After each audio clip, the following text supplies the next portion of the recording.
오늘 십계명 말씀 우리 출애굽기 20장 1절부터 7절 말씀 같이 나누겠습니다. 하나님이 이 모든 말씀으로 말씀하여 이르시되 나는 너를 애굽 땅 종되었던 집에서 인도하여 낸 내 하나님 여호와니라. 너는 나 외에는 다른 신들을 내게 두지 말라.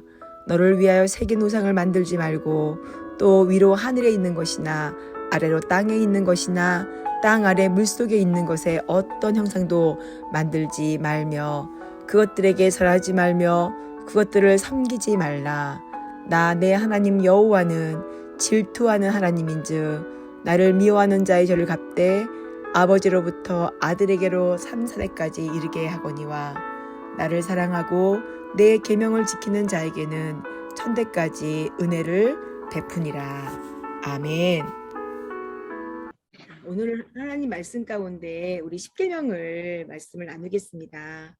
우리가 이 십계명 하면은요, 하나님이 우리에게 주신 명령이고 계명이다 보니까 이 명령을 지키면 하나님으로부터 구원을 받고 이 명령을 지키지 않으면 하나님으로부터 구원받지 못하는 그러한 말씀으로 오해하는 경우들이 참 많이 있어요.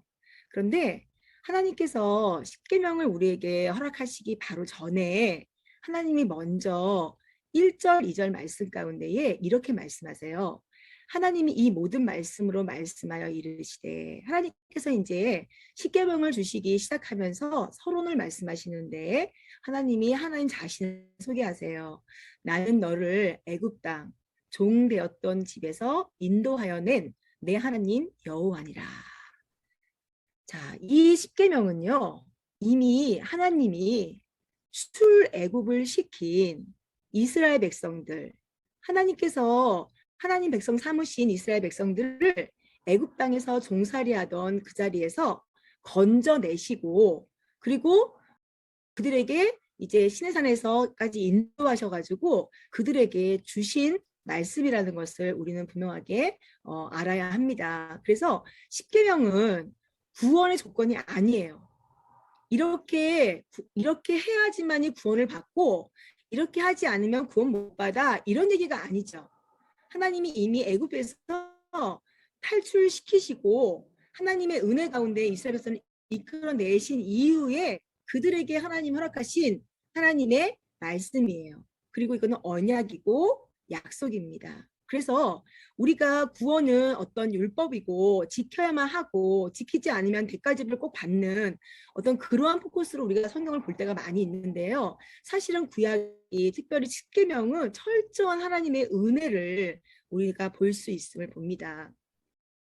고린도전서 10장 1절에 보면요. 형제들아 나는 너희가 알지 못하기를 원하지 아니하노니, 이게 무슨 말이냐면은 너희가 꼭 알았으면 좋겠어, 이 말이에요. 우리의 조상들이 다 구름 아래 있고 바다 가운데로 지나면서 모세에게 속하여 다 구름과 바다에서 침례를 받았다라고 고린도전서 10장 1절에서는 말씀하고 있어요. 이게 지금 무슨 얘기냐면은 하나님께서 이스라엘 백성들을 애굽 땅에 있을 때에 하나님이 유월절 사건을 주세요. 그래서 사실 이 마지막 하나님이 이 애굽 땅에 10가지 재앙을 내렸을 때에 이 마지막 재앙의 장자가 다 죽는 재앙이 있었잖아요. 그러니까 첫 것들이 다 죽는 거예요. 그런데 이게 첫이라는 거, 장자라고 하는 거는 대표를 이야기하는 거기 때문에 사실은 그 모든 사람들의 대표, 그러니까 그 모든 사람들이 그 대표에 속해 있는 것을 말하고 있는 겁니다. 그래서 이스라엘 백성들이 지금 고센 땅에 들어가서 애굽 땅에 같이 그들이 살고 있었는데 하나님이 그 애굽 땅에 첫 번째 장자의 죽음을 하나님께 선포하셨어요. 첫 번째 낳은 자녀들은 다 죽을 것이다 라고 하는 그 대표성에 의해서 그 애굽 땅에 모든 사람들에게 죽음이 임한 것을 의미하는 거예요. 그때에 모든 사람이 죽는 것이 대표성을 가지고 첫 아들, 첫 새끼들이 다 죽는 상황으로 우리에게 보여지는 이 사건 안에서 하나님은 이스라엘 백성들에게 무엇을 명령하셨냐면은 어린 양의 피를 문설주와 그 임방에 바른 자, 그리고 그 안에 들어가 있는 자들은 하나님께서 그 죽음의 사자가 그날 밤에 그 피를 보고 그 안에 있는 사람이 도덕적으로 윤리적으로 뭔가 잘 살았고 뭔가 잘했기 때문에 하나님이 그들을 살려주는 것이 아니라 하나님이 약속하신 그 언약의 피, 그 피를 보고 그 집을 넘어가는 사건이 있었습니다. 그게 뭐였냐면은 유월절 사건이었어요. 그래서 이스라엘 백성들은 대대로 이 유월절을 기념하면서 그들이 하나님 앞에 어떤 구원을 받았는지를 기억하는 그러한 명절과 절기를 지내죠. 그래서 모두가 죽어야 되는, 모두가 심판 가운데 있는 그 죽음 가운데 하나님이 이스라엘 백성들에게 명령하신 것은 피를 바르고 그 어린 양의 피가 문설주 인방에 바른 그 집에 있을 때에 너희가 내 말을 듣고 순종하여서 그 어린 양의 피를 의지할 때에 그 집은 그 죽음을 면한다라고 하는 분명한 하나님 메시지를 우리에게 주셨단 말이에요. 그래서 그 사건이 일어났어요. 그리고 그 피로 인하여 보호된 이스라엘 백성들은 하나님의 그 은혜 안에서 이제는 그들이 어떻게 되냐면 출애굽을 합니다. 그래서 애굽을 탈출하는 거예요. 종되었던 자리에서. 애굽이라고 하는 땅은 단순히 그냥 애굽 이집트라고 나라만을 의미하는 것이 아니라 죄의 종로를 하고 있는 죄된 죽어야 되는 우리의 모습을 설명하고 있는 것이고요. 그 속에서 어린 양이신 예수 그리스도 그 주님의 보혈을 의지하여서 우리가 그 보혈이 우리의 모든 죄를 덮고 또한 우리가 그 주님의 은혜에 의해서 이 죄에서 끌려 나오는 구원받는 그 사건을 상징하는 거거든요. 그래서 이 출애굽 사건이 이제 이렇게 이제 일어나게 됩니다. 그리고 난 다음에 홍해를 건넜어요. 하나님께서 준비하신 그 지팡이를 가지고 이렇게 딱 그 홍해를 쳤을 때에 그 홍해가 갈라지면서 홍해를 지나는 그 모습이 무엇인지를 지금 고린도전서 10장에 바울은 이렇게 설명하고 있는 겁니다. 우리 조상들이 다 구름 아래에 있었고 바다 가운데로 지났는데 모세에게 속하여서 모세와 함께 다 구름과 바다에서 이미 홍해를 건너는 사건은 침례 사건입니다. 라고 해석을 한 거예요. 그러니까 지금 예수님을 우리가 믿고 침례를 받음으로 침례라는 의미가 무엇입니까? 나는 더 이상 내 인생의 주인이 내가 아니라 주님이 내 인생의 주인이십니다. 라고 고백하는 사건이죠. 그리고 나는 예수님이 죽으실 때에 함께 죽었습니다. 라고 물속에 들어가는 거예요. 그리고 이제는 거기서 장사되고 수장되어지고 이제 나는 더 이상 내가 주인된 자녀가 아니라 하나님이 주인이시고 예수 그리스도가 주인이신 새로운 피조물입니다. 나는 새 생명 얻은 자입니다. 라는 것을 우리가 인식할 수 있도록 물속에서 나오는 거예요. 그러면서 이젠 나는 새로운 피조물과 새 생명을 얻은 자입니다. 라고 하는 그 홍해를 건너는 그 사건이 바로 그 침례 사건을 말한다라고 지금 바울은 설명하고 있는 거고요. 그 홍해를 건넌 이후에 어디에 도착합니까? 시내산에 도착하는 거예요. 그리고 그 시내산에서 하나님의 백성들에게 하나님께서 이 십계명을 주신 거라는 거죠. 그렇기 때문에 이것은 잘 지켜가지고 구원을 받고 지키지 않으면 구원을 받지 못하는 그러한 구원의 기준이 아니라 하나님이 구원하신 하나님의 백성들과 어떻게 하나님과 관계하고 교제하면서 그 주님과 살아가는지를 설명해 주시는 이야기고 그리고 내가 나와 너와 어떤 관계에 있는지를 우리에게 철저하게 보여주시는 게 십계명이라는 것을 우리는 다시 한번 보아야 합니다. 그래서 십계명은 그냥 고리타분하게 무언가 우리에게 무조건적으로 시키고 그것에 대한 결과를 맛보게 하고 그러한 말씀이 아니라는 것을 우리가 말씀을 배우다 보면은 더 알게 됩니다. 그래서 이 십계명에 대한 이걸 우리가 다른 말로 하면 율법이라고 말하잖아요. 이 율법을 우리가 이제 말씀을 통해서 보면은 율법의 기능이 무엇이었냐면은 로마서 3장 20절에 보니까 그러므로 율법의 행위로 그 하나님 앞에 의롭다 하심을 얻을 육체가 없다라는 겁니다. 우리가 율법을 잘 지킴으로 하나님 앞에 의로워질 수 없다라는 거예요. 율법을 지키면 지킬수록 뭐예요? 내가 참 죄인이구나 라는 것을 깨달는다고 성경은 말하고 있습니다. 율법으로는 죄를 깨달음이라. 율법과 하나님 앞에 우리 기준이 딱 서 있어 보니까 아 나는 이것을 잘 못하는 사람이구나 라고 인식할 수 있는 통로라는 것을 말씀하고 있는 겁니다. 또 로마서 7장에 보니까 7장 7절 율법이 죄냐? 그럴 수 없느니라. 율법으로 말미암지 않고는 내가 죄가 뭔지를 알지 못한다. 그러므로 율법이 탐내지 말라 하지 아니하였으면 내 안에 탐심이 있는지 나는 알지 못했을 것이다.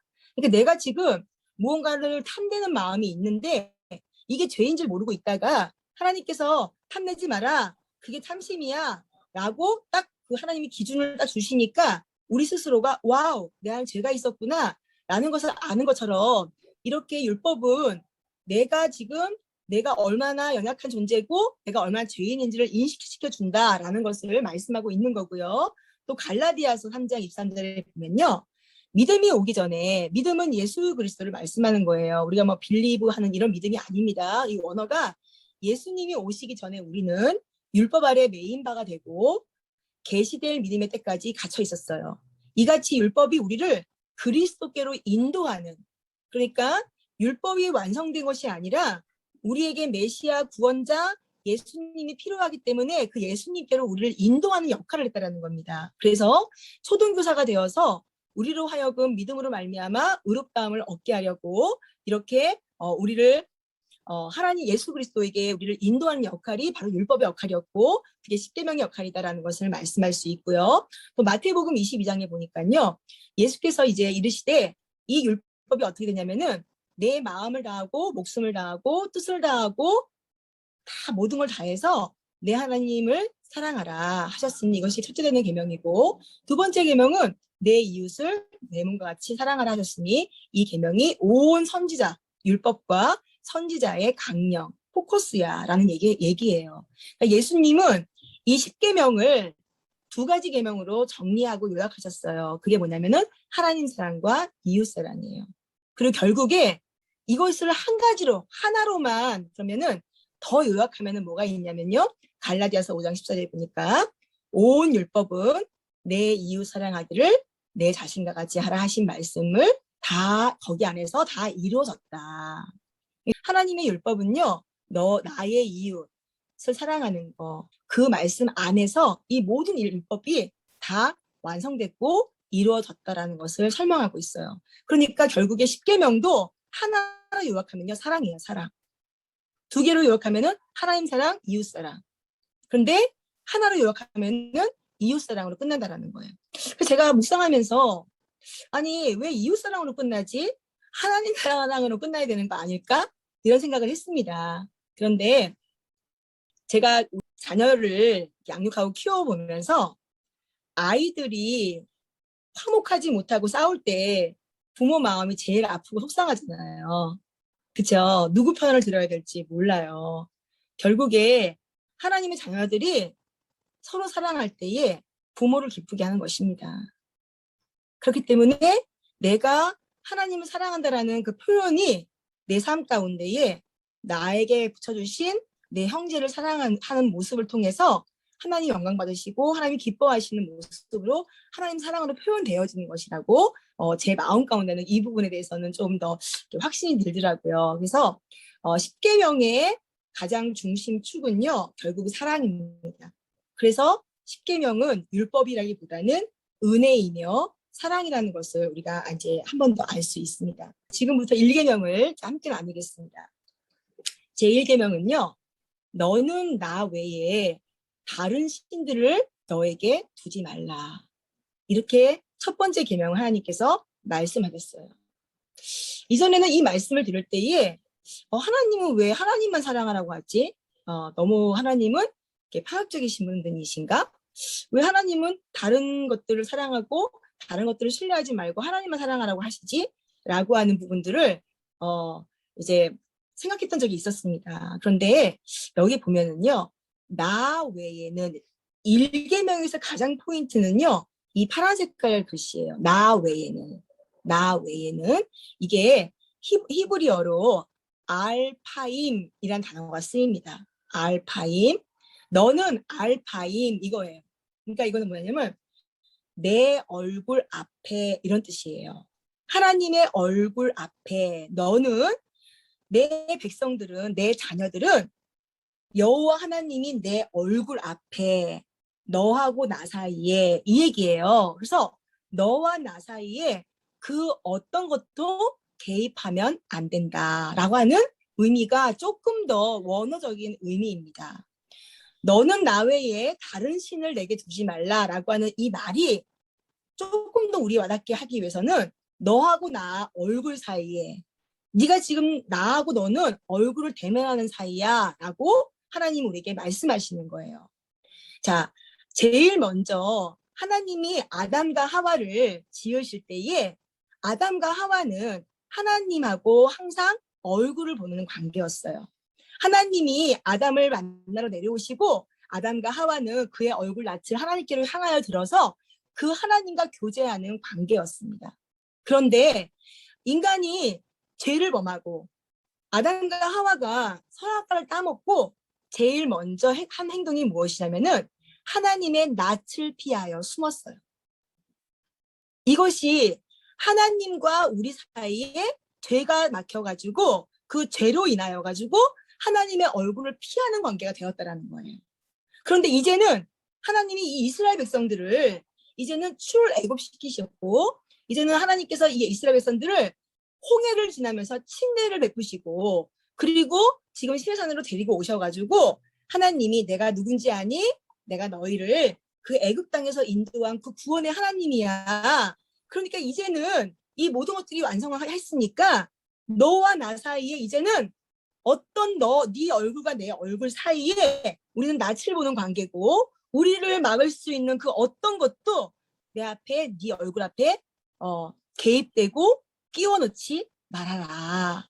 이젠 너와 나와 낯을 보고 교제하는 관계야 라고 하는 것을 설명하시는 거고요. 이것은 우리에게 하신 명령이기 이전에 하나님이 먼저 당신 자신이 선언하시는 거예요. 내가 내 얼굴과 너의 얼굴 사이에 그 어떤 것도 내가 낑겨 넣지 않을 테니까 너 또한도 너와 나 사이에 그 어떤 것도 우리 너와 얼굴을 바라보는 그 관계와 교제 속에 그 어떤 것도 개입하게 하지 말아야 된다라고 하는 것을 하나님이 지금 이 말씀을 그들에게 제1번으로 주고 계시다는 것을 우리가 보고 있습니다. 왜 그랬을까요? 이스라엘 백성들은요, 애굽에서 430년 동안 우상 앞에 세례가 돼 있었어요. 이 애굽은요, 온갖 신을 섬기는 그런 나라였단 말이에요. 그게 너무도 익숙하고 너무도 식상되고 했던 그런 이스라엘 백성들 가운데에 이제 하나님이 참 하나님이시고 참 구원자시고 그들의 주인이시고 주권자이신데 그럼에도 불구하고 그들 안에 가지고 있었던 경험과 익숙하게 있었던 그 보편적인 생각들이 오히려 하나님만을 진짜 하나님을 바라보지 못하게 하는 그러한 상황으로 갈 수 있기 때문에 하나님은 그들에게 명령하신 거예요. 또한 또 이들이 들어가야 될 곳이 어디입니까? 가나안 땅이잖아요. 이 가나안 땅은요, 바알의 종교가 뿌리가 깊었습니다. 그 혼합 종교의 우상으로 가득 찬 곳이 바로 이 가나안 땅이었어요.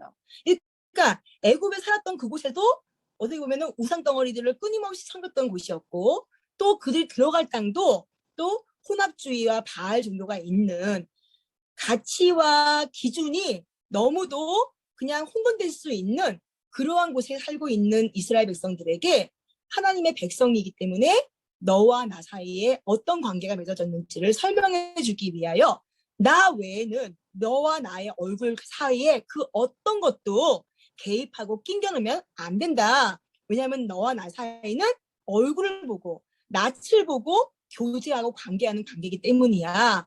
라는 것을 이스라엘 백성들에게 선포하시는 겁니다. 지금의 우상은 우리는 우상을 섬기지 않습니까? 이스라엘 백성들은요, 하나님의 명령 가운데에 이런 명령들을 하셨어요. 그런데 그럼에도 불구하고 이스라엘 백성들은 하나님만 섬기지 않는 거예요. 지금 우리 안에 이 1계명 앞에서 하나님이 우리에게 물으시는 겁니다. 너와 나 사이에 네 얼굴과 내 얼굴 이 사이 가운데에 그 어떤 것도 개입시키고 그 어떤 것도 거기다 낑겨 넣어서 너와 나의 낯을 교제를 막게 하는 그 어떤 것도 넣지 마라 라고 하나님이 지금 우리에게 동일하게 말씀하고 계시는 것을 우리는 기억해야 합니다. 지금의 우상의 종류는요, 돈이죠. 또 문화라는 이름으로 우리는 침투합니다. 어떨 때는 하나님보다 더 사랑하는, 더 의지하는 자녀가 될 수 있고요. 하나님보다 더 사랑하고 더 의지하는 남편이 될 수 있고, 그 우상은요. 이스라엘 백성들은 어떻게 했습니까? 그들이 가나안 땅 들어가서 나 외에, 하나님 외에 사랑하지 않았나요?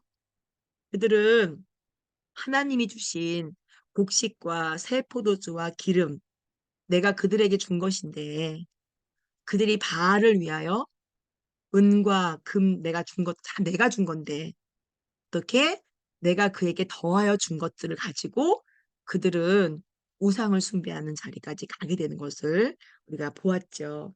하나님이 너무도 가슴 아파하시는 그런 모습들을 우리가 보았는데, 일계명은 무엇이냐면은 너와 나 사이에 그 어떤 것도 두지 말라고 하신 거죠.